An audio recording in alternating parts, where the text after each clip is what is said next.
different ways to cope with it. Because I usually don't cope with it. I just like let it happen. Or I just like repress it and then just whatever.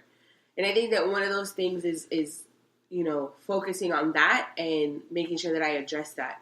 I also, we have had family, and it's a tough topic to talk about. November 7th, it's been a while since, I forgot how many years exactly. I was in college when this happened, but one of my cousins committed suicide. So for me, I don't know why he's been on my mind lately a lot as well. And that's something else that triggered my desire to come on this TED Talk and talk about this and talk about what it is in life that I want to change. But, I'm sorry, I'm getting emotional. He's been on my mind lately a little bit, and a lot of other things have been on my mind. And I think that I don't ever want to get to that point where whatever he was going through, he was, I don't know if he was expressing it to anybody, or if he was talking to, or he felt that he could talk to somebody. But I don't want to get to that point because I wasn't close to him, and I didn't talk to him like my sister and my like Laura, that was her brother, and Ashley was really close to him as well. I was close to him because we grew up together, but after a while you kind of lose touch. So I don't want to get to that point, because even now thinking about it, it's been a while. It's been about 2-3 years now since it's happened, and it's still a fresh wound, and I don't ever want to leave this pain to any of my family. So I think that I want to focus on that. I want to focus on my mental health. I want to make sure that I'm in a place in my life where I'm grateful for everything. And I am grateful. I just want to be in a place I don't know if I'm expressing it right, but I just want to be in a mentally stable place where when situations arise, I know how to properly handle them and how to mentally keep myself in a place where I'm not digressing, if that makes sense. That makes sense. Another thing that I'm really working on as well, and I probably won't talk about it as much as every other thing in my life as in the podcast, but it's my weight. That's another thing that I'm really focused on is my healthy living style. I won't talk about it as much because I feel like the more that I talk about it, the less that I do it. So I feel like I might mention it, but I won't fully talk about it. Even though I have felt like I should talk about it, like I should make a separate podcast about that and give you guys a journey into my healthy living lifestyle. But that's something that I'm still thinking about it. But I want to focus on myself. That's part of the focusing on yourself. Not to mention the reel again. Tamara was talking about how she had to come into terms with herself and focus on her brain before she focused on her body. So I think that I want to do both of that. I want to focus on my brain and focus on my body to make sure that I am in a place where I'm even more happy with who I am. Because I'm happy with who I am, but I want to fully accept. I feel like there's certain things about me that I don't fully accept, and there's some things about me that I don't let myself be myself all the way. So I think that next year and continuing all of my life, I am going to focus on those things to make it. And one of those is my body and making sure that I am healthy, especially since I want to have kids. I want to make sure that I'm in the best shape to have my kids and raise my kids and be active with my kids.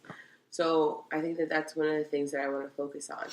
Well, speaking on when Sadery was talking about depression, I fought depression, but I feel like mine was more.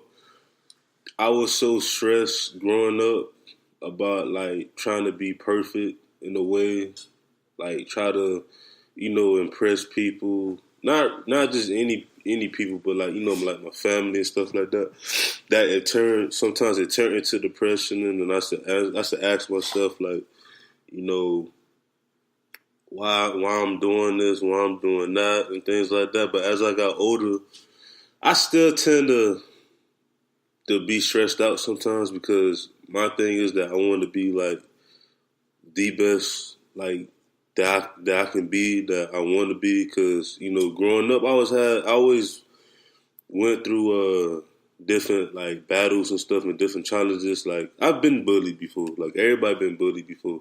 That's why I'm 25, turning 26. Most things don't really bother me no more, because when I was younger, I used to be them people that was, you know, getting bullied and stuff and this and that. Then one day I reacted in a way that I kind of, when I look back, I kind of regret that, even though I learned that my mom told me never to regret things. But yeah, like with me, with depression and you know, being stressed and stuff like that, like I learned that, like, you know, from here on out, that's one of my New Year's resolutions. I remember a few years ago, I told myself in 2012, 2013, I think before one of them years, I told myself I want to be a risk taker, meaning that I want to take risks, because I should be afraid of taking risks. And looking back at that, you know, that was one of the best New Year's resolutions I ever did, because I've got a lot of things done, a lot of blessings came in my life, and I want to continue to do that. And this is not, I'm sorry, honey, and this is not a shot, like, for our family members who actually listen to us and listen to our podcast, this is not us saying that we don't talk. We talk to you guys. We let you guys know. I think that, you know, sometimes you sit down and you reflect on things and you think about them. And I have had conversations with my cousins and things like that, you know, have led to epiphanies that have allowed me to come to terms with certain things and have allowed for changes. I think that what me and John are focusing on when it comes to this podcast is letting the individuals who listen to us know that it's okay. You know, there's two different types of stresses. You have the good stress, and then you have bad stress. And I deal with both. You deal with both. When you want to be perfect, and you have to come to terms with no one can be perfect. Perfection is inedible. It's like not reachable. Like, that's something that you cannot reach.